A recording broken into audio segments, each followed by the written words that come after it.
de la mediació i del diàleg. La construcció d'un palau de justícia que ha de venir a substituir les 5 seus que en aquests moments hi ha repartides a diferents indrets de la ciutat que ubiquen òrgans judicials i per tant la dispersió no és mai bona. Hi ha un conjunt de serveis generals que es poden determinar de manera comú perquè sigui més eficient el funcionament dels jutjats, que això ens ho permeten els edificis nous. És un element que afavoreix d'una manera molt, molt intensa la convivència entre persones, no? Quan hi ha un conflicte, no tots els conflictes s'han de solucionar per via policial o judicial, sinó que hi ha conflictes que es poden solucionar per la via de la mediació. La UES, la Unió Excursionista de Sabadell, celebra durant aquest any 2008 el seu centenari, ja fa 100 anys, des que en Joan Montlló va fundar el primer centre excursionista a la ciutat, que llavors s'anomenava el Centre Excursionista del Vallès. Per això, durant aquest any, es duran a terme diferents actes commemoratius, com el que hem viscut aquest cap de setmana al Parc Agrari, en el qual s'han plantat 100 arbres a la finca municipal de Can Gambús. Aquest diumenge, la Unió Excursionista de Sabadell ha celebrat una de les activitats que commemoren l'arribada de la seva associació als 100 anys. L'acte principal ha estat la plantada popular d'arbres al Parc Agrari, que s'ha allargat fins al migdia. A més, hi ha hagut altres activitats com, per exemple, animació musical o un tast del pa de Sant Julià. També s'ha mostrat la placa que commemora el centenari de l'excursionisme a Sabadell. L'Ajuntament de Sabadell ha donat suport a aquesta activitat en la que s'han plantat principalment ametllers i oliveres. I la proposta de fer-ho aquí, amb el camí, seguint el camí, doncs era una idea molt encertada, perquè és fer d'alguna manera que aquest parc agrari formi part més de la participació i que la gent l'estimi, el respecti i sobretot, sens dubte, també pugui disfrutar-ho. La plantada d'arbres està estretament lligada amb la Unió Excursionista i amb tots aquells que els agrada la natura. D'aquesta manera, plantant més arbres fan el paisatge més agradable. Doncs l'excursionisme, la natura, el bosc, tot això va molt lligat. I una de les coses que també va començar, on vam començar a pensar de plantar arbres, va ser precisament arrel d'una sortida de la secció Natura fa uns 15 o 16 anys, aquí que passàvem per aquest torrent d'aquí, el torrent de Vallcorba, que hi va haver un criu petit, concretament el net d'en Manel Galícia, que va agafar un aglà per plantar llavors a casa seva un roure. Aquest roure, al cap d'aquests 15 o 16 anys, s'ha fet més gran. Avui l'hem anat a veure, aquest roure estava a casa seva, ell va dir, per què no el portem dins la plantada, també el plantarem. La UES ha dissenyat el matí d'una manera lúdica i participativa per poder estar en contacte amb la natura i gaudir de totes les activitats que es poden celebrar a l'aire lliure. Durant tot l'any es portaran a terme diferents activitats relacionades amb la natura i el medi ambient per celebrar el centenari de la UES. Per cert, que també aquest cap de setmana s'ha celebrat un esmorzar de forquilla popular, en aquest cas al municipi de Càssia del Vallès, que tothom qui ha volgut tastar botifarra, i mongetes del ganxet. Al final han estat uns 1.500 els participants. Recordem que és que des del passat dia 24 fins aquest dimecres 30 de gener es celebra la segona edició de la setmana de Cuina Vallès amb tot tipus d'activitats relacionades amb la mongeta del ganxet. Per segon any consecutiu s'ha celebrat la Setmana de Cuina Vallès, que dona a conèixer els productes de la terra i s'agermana també amb productes d'altres ciutats perquè els ciutadans puguin gaudir i comparar de manera gustosa els diferents tipus de cuines. Aquest cap de setmana ha tingut lloc un esmorzar de forquilla popular a la plaça Major de Castellar del Vallès.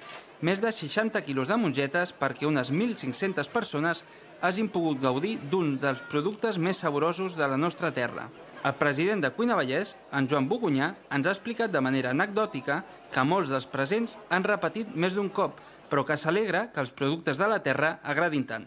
Nosaltres promocionem el que és el Vallès Occidental a través de la gastronomia. Llavors ens vam acollir amb un producte que tenim autòcton, que és la mongeta del ganxet, que aquest any li van donar la denominació d'origen protegida, i darrere això fem bullir l'olla tot l'any amb la mongeta, no sols a la comarca, sinó fora de la comarca. Per nosaltres és perfecte, perquè venim aquí a fer l'excursió en bici, aprofitem per esmorzar i així ja fem la jornada completa.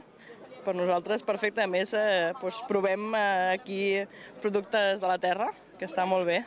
Aviam, jo crec que si la gent agafa el tarannà d'aquestes coses que és per promocionar, doncs molt bé. Ara, si la gent lo agafa com vindre aquí en plan de passar el matí i esmorzar de gorra, doncs no, però si lo agafen com un tarannà, molt bé.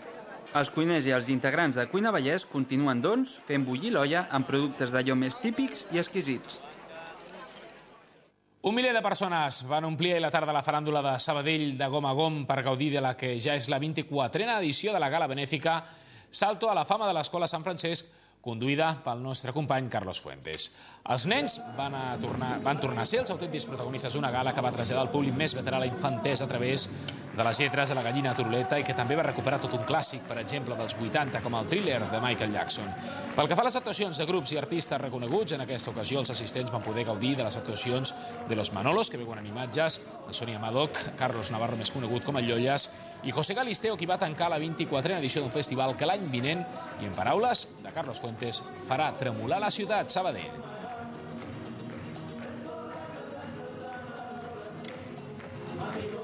I també aquest diumenge a la tarda, un dels actors i directors més importants, més reconeguts del panorama actual català, Sergi Belbel, ha tornat a Sabadell. Ja fa un any que el terrassenc va inaugurar el recuperat teatre principal on l'obra En pólvora. Ara torna i ho fa amb una obra escrita per ell mateix. Es tracta de A la Toscana, un espectacle que oscil·la entre la comèdia més àcida i el drama que ha fet les delícies de tots els assistents. El repartiment de l'obra s'ha format per en Jordi Buixaderes, Lluïsa Castell, Cristina Plazas i Lluís Soler. Completen l'espectacle la producció de Teatre Nacional de Catalunya i la música d'Albert Guinovart.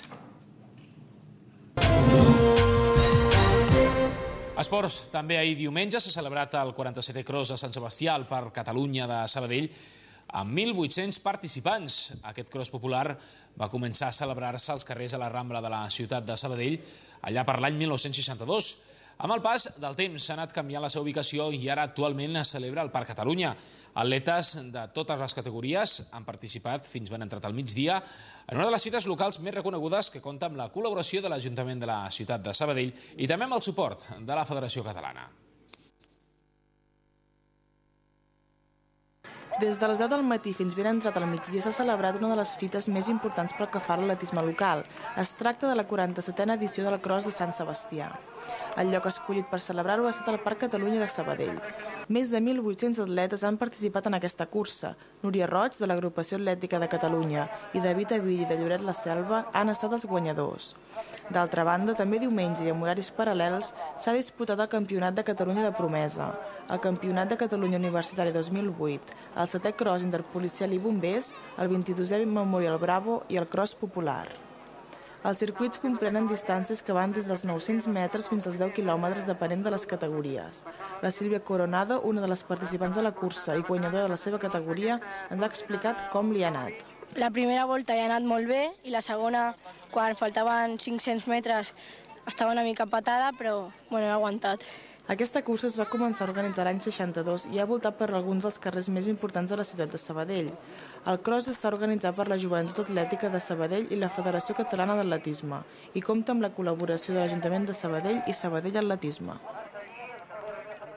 I també en esports fem ara un breu apunt perquè la nova Creu Alta de Sabadell va ser l'escenari ahir a la tarda d'un derbi que no va decebre en cap moment. El Centre Esport Sabadell i el Terrassa Futbol Club s'enfrontaven a un partit en què el resultat final d'empat a 1 va ser just per les dues combinacions, els dos equips. Tot i que la primera part va estar dominada clarament per l'equip local, el Sabadell, que va fallar dues oportunitats claríssimes de gol. Durant la segona meitat del partit van ser els jugadors agarencs els que van portar la iniciativa. Tot i aquest empat aconseguit al darrer minut pel Sabadell, surt reforçat del partit i es situa ara mateix 11è a la classificació, 2 punts de la cua, però a 4 dels equips de la zona alta. Doncs bé, amb el resultat d'aquest derbi, recordem d'empat a 1 aquí a la nova Creu Alta, nosaltres arribem ara sí a la fi dels nostres serveis informatius. Demà tornem, com sempre, puntualment a partir dels 8:45 del vespre. Molt bona nit i fins demà.